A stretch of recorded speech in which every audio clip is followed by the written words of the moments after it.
ଖାତାଟା ଆଣି ଆଉ ଇଏଟା ଆଣି ଆଉ ଆଣିଲେ ପରେ ସିନା ଦେଖିଥାନ୍ତୁ ନେଇକି ଆସିବ ଘରେ ଅଛି ମୁଁ ଆଣିକି ଆସିବି ଆସିଲା ପରେ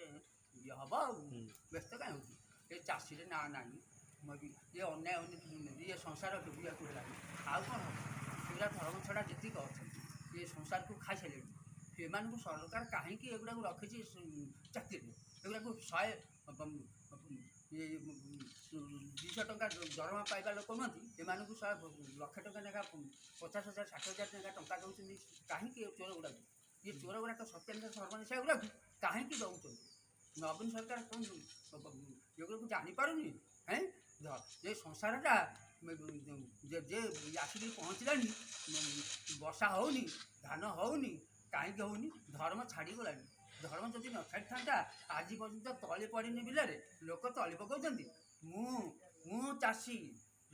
ଏପର୍ଯ୍ୟନ୍ତ ଏତେ ନମ୍ବରର ଧାନ କରିଛି ଧାନ ଏଡ଼େ ଏଡ଼େ ଗଛ ହେଇଯାଇଛି ଆଉ ରୋଇବାକୁ ମୁଁ ଯାଇଥିଲି 4 ଦିନ ହେଲାଣି ରୋଇ ଛାଡ଼ନ୍ତିନି ଆଉ ମୁଁ ରୋଇପାରୁନି କାହିଁକି ନା ମୋର ଇଏ ଗରିବ କୃଷକଙ୍କ ପାଖରେ